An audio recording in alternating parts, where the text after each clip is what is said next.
I'm not where I want to be, but I'm in what was once a dream. So if I do some quick math, the future equals a dream come true.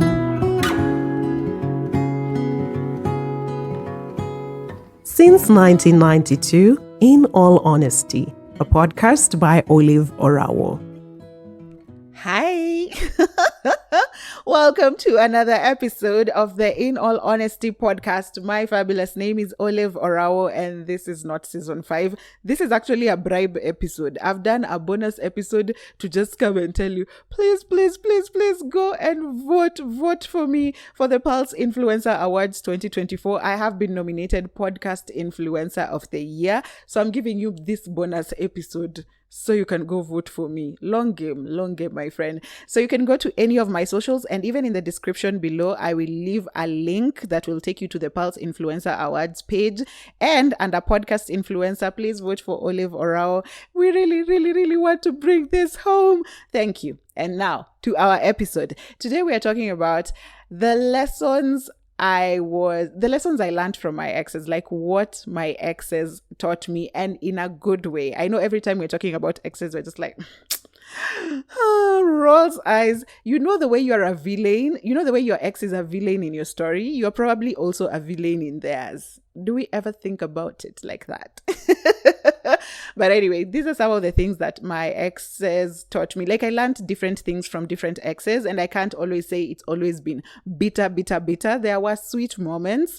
And so one of the first ones that I used to date, and I'm just like so grateful for this lesson, is my ex taught me how to do small talk. I don't know if I can put it at a small talk per se, but he was adamant about us catching up every day just to know how our day was. So it will be, oh, how was your day today?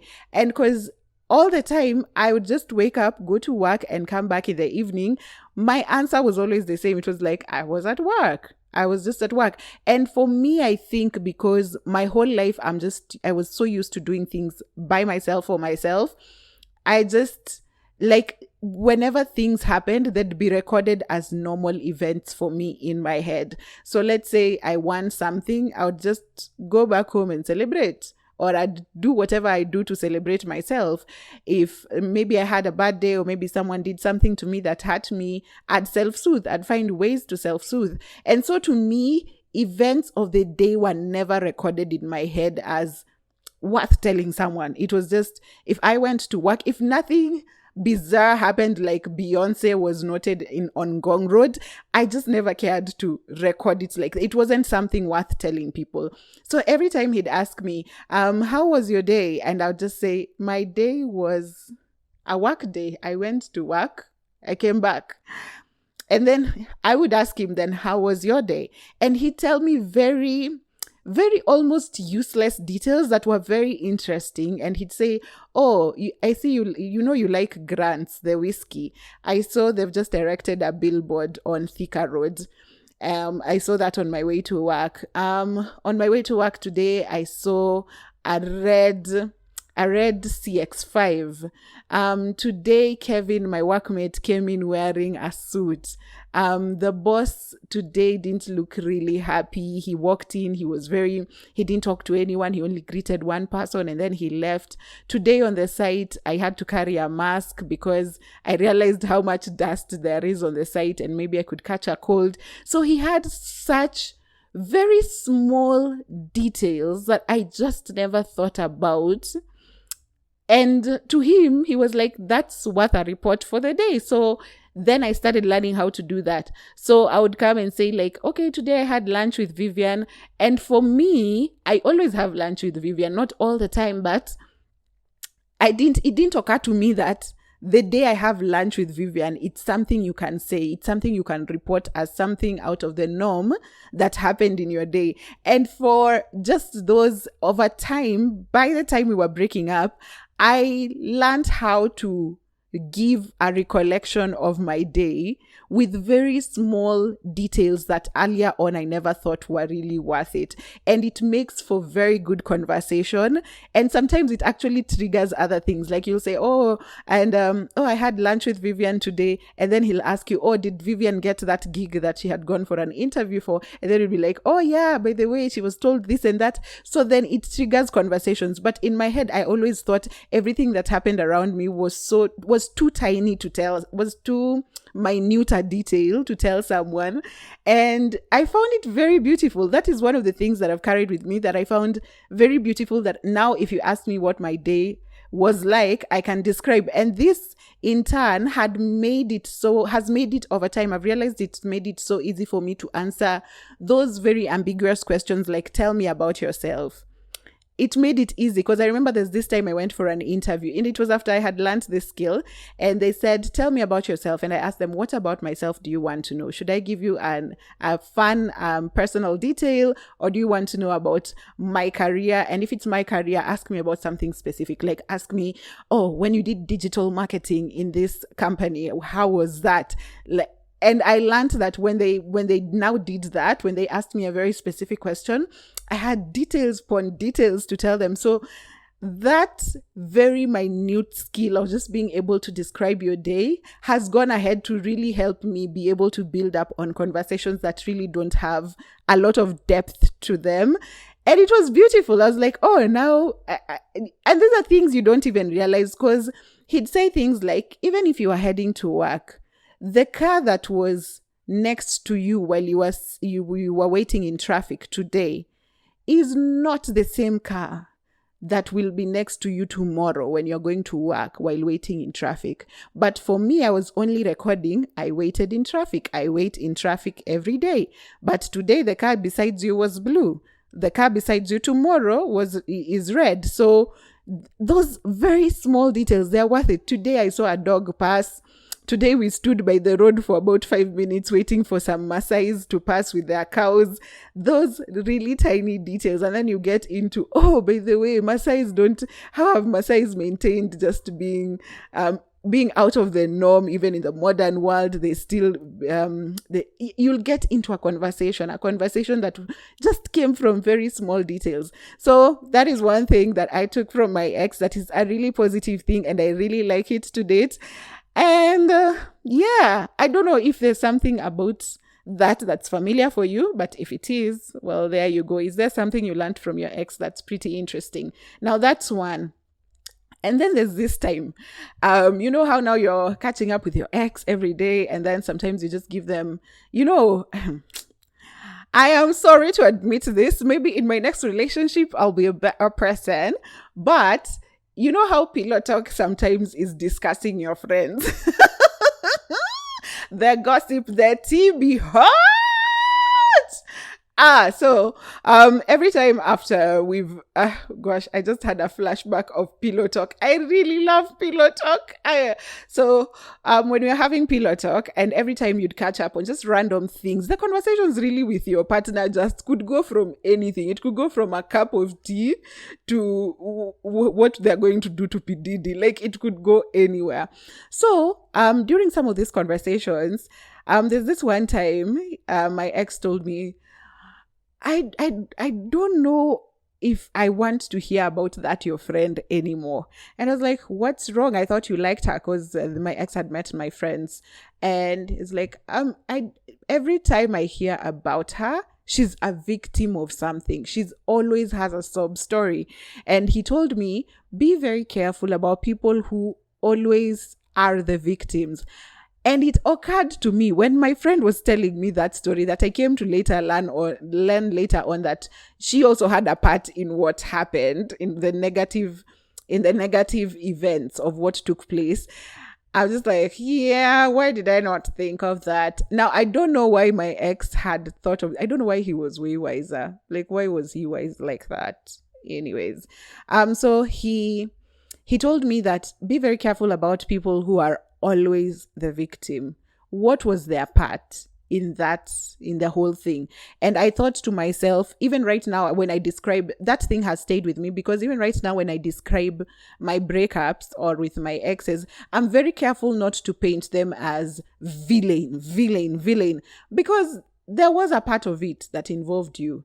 Even you having that person as your partner speaks to who you are as a person, speaks to your choices, your decisions in life. So when you come to everyone and this is like, oh, this person, he did this and this to me and he's so bad, didn't you have a part on it to play? And I'm not talking, please do not use this video and go quote me in gender-based violence situations, please. No, I'm just saying, like, normal relationships that just have the normal disagreements and then just end quite vanilla. It's never a serious issue. It's not a serious issue of abuse or all that.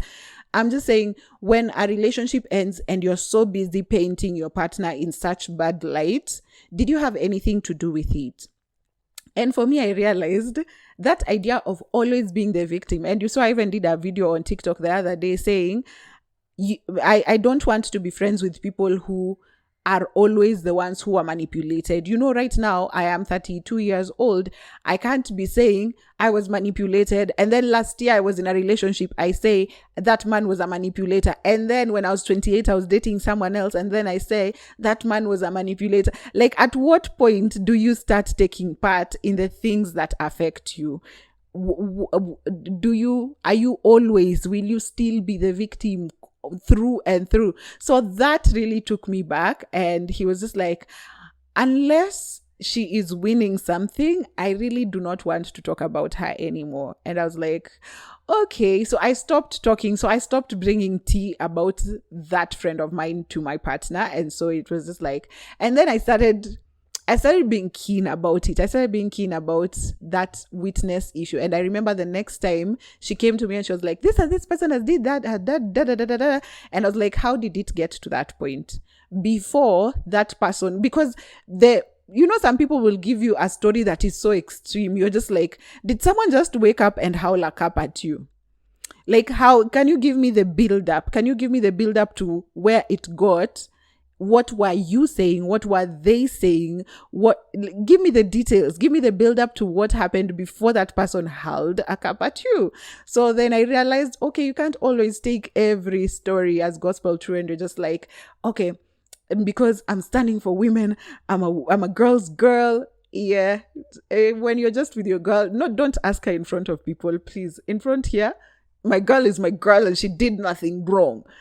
Behind the curtains, just ask her, girl, what is happening? Why this is not right? By the way, this is not right. I know that whatever they did was wrong, but even what you did here was not right. So that always having a victim mentality, I also just picked it up from my ex, and I don't think anyone would have ever mentioned it to me.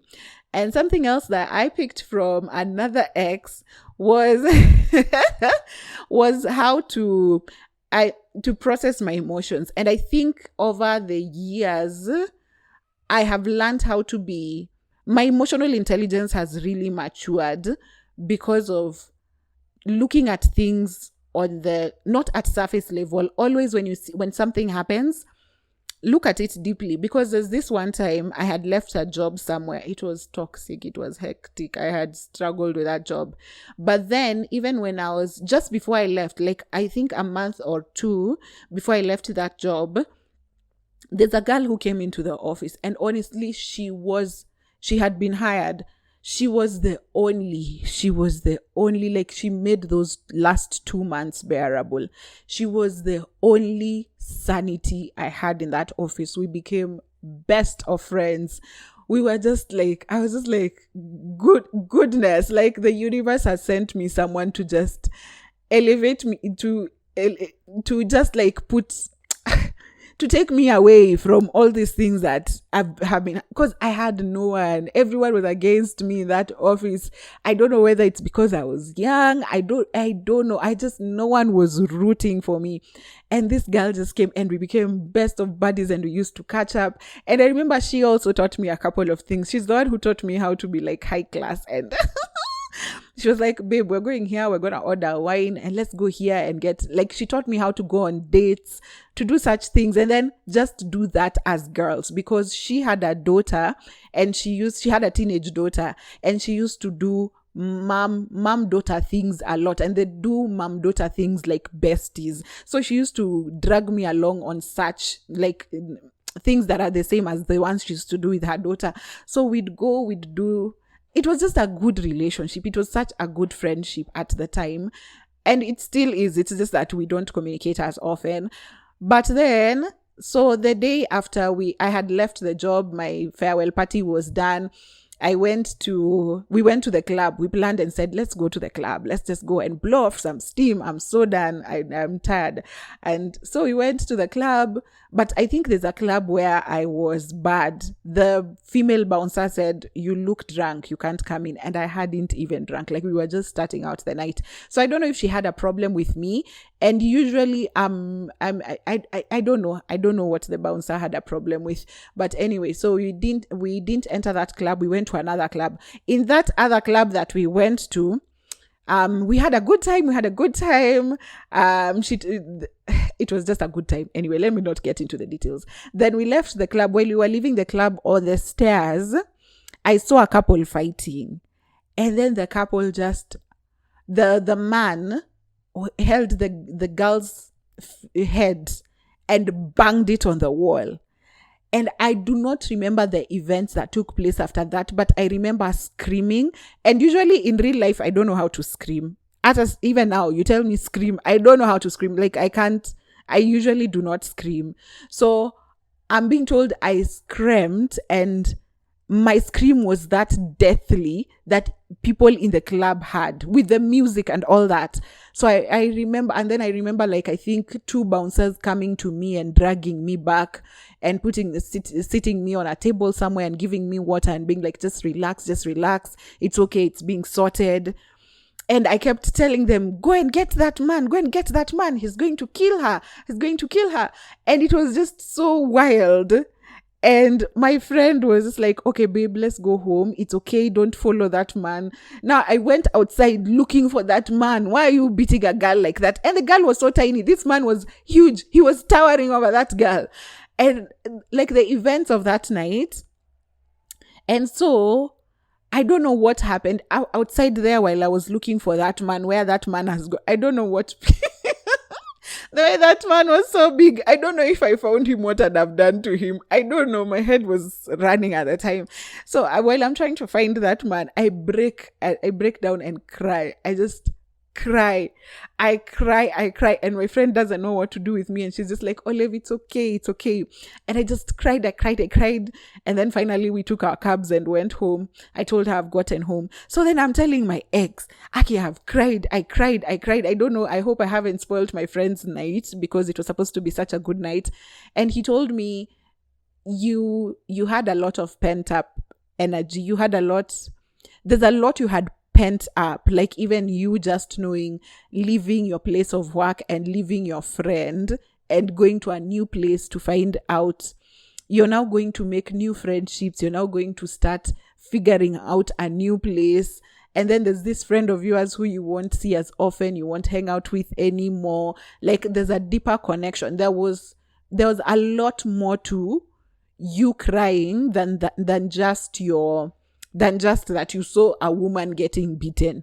Apart from that, there's a lot more. Even the going to be denied entry in the other club was you were processing a lot of emotions and you had pent them up, and in that moment outside that club, it all just came out and you didn't know what it is. And I was like, okay, that's very, very interesting. So from that point, I started being very keen to understand the psychology of things. So when I see someone do something, and I think that's why I went into this entire space that I'm in right now, where it's just like, can you find out what is the underlying issue? What is the root cause of what you're going through? Okay, fine.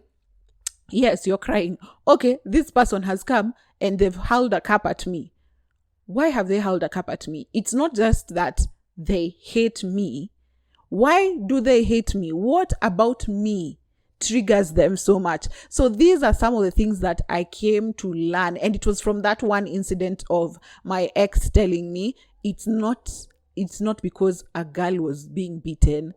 There was so much you were just bottling up, a lot of emotions, and they were not necessarily negative or positive. It was just a lot of emotions, but you were just all handling yourself so gracefully, so demure, but inside there was a lot boiling. And so in that moment, it just all came out. And I was like, okay, that's interesting. So from that moment, I've always been very keen to just look into things. Okay, this person is behaving this way. Okay, you're feeling like that.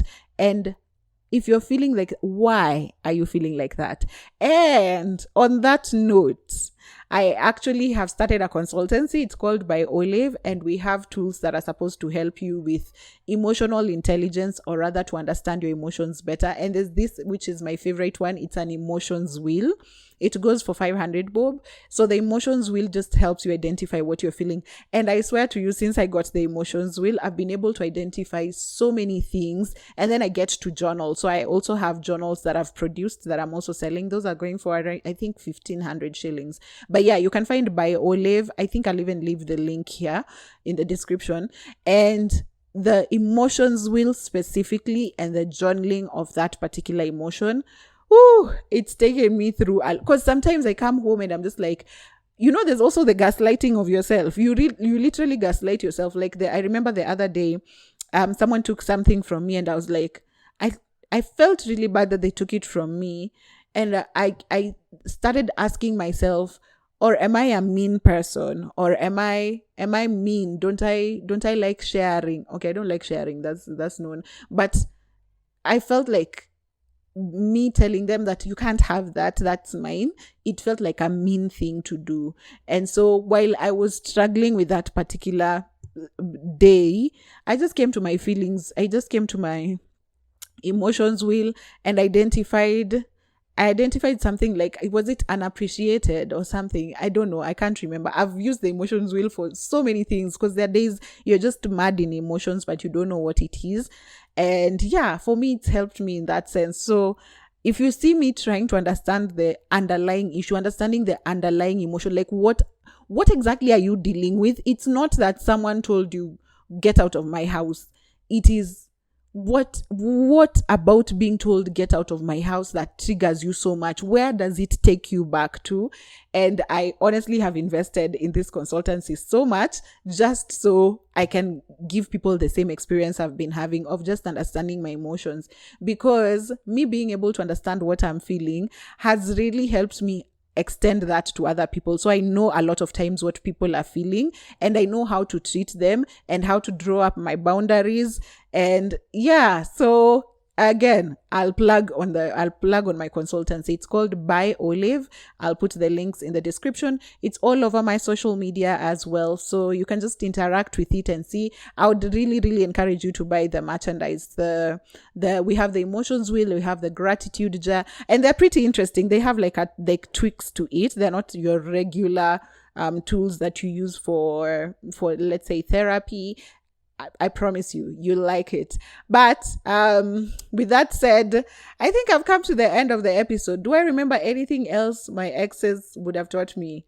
Just today in the morning, I made a video about about every reggae song I know is because I dated a Rastafarian. There's a time I dated a Rastafarian, and gosh, I swear to you, I even knew songs that I didn't know can be clustered under a genre.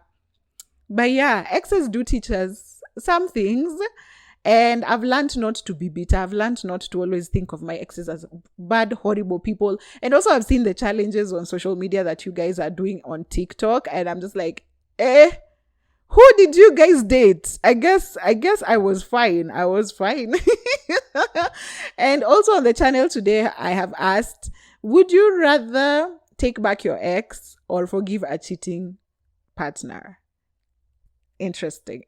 Yeah. Interact with the channel as well. It's called Happier Tribe on Instagram. It's a broadcast channel, and we just have a lot of catch-ups there as well. And you'll get to learn also what's happening on by Olave, what new products we have. We have a therapist who's come on, and we'll have more therapists, and they'll be thematic. So if you want to deal with childhood trauma, if you're a firstborn daughter, you want to deal with that.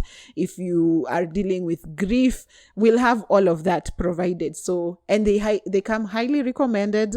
They are very well known for their work. They are gentle, they are young. You don't feel judged. So basically, by Olave is curating the most beautiful emotional intelligence and mental health space you'll ever come across. Okay, I hope you come across it, and I hope you like this episode, and I hope you in the description also tell me what are some of the things that you learned from your ex. Good things. About ranting about exes will come again on another episode, not this one, but good things you learned from your ex that you carry with you up to date, that you're not bitter. I'm just like that stupid man. But anyway, this particular thing I have is because of them. So tell me in the description what you learned from your ex. And for now, remember, this is a bribe episode. I came here to bribe you. So we have right about 5 days, only 5 days. And you're seeing this episode when you usually see it on Monday morning. So get to it. You can vote as many times as possible. You can vote every single day. Please, please, please, please, let's bring this home. Podcast Influencer of the Year. And that's for Pulse Influencer Awards 2024. I know you like this podcast. I know you like it. Just let's bring this one home. With that said, bye until next season. My fabulous name is Olave Rao, and this is the In All Honesty podcast.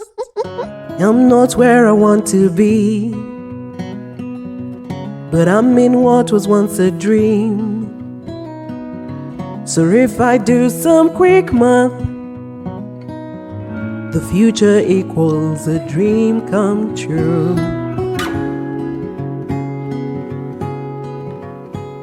Since 1992, In All Honesty, a podcast by Olave Rao.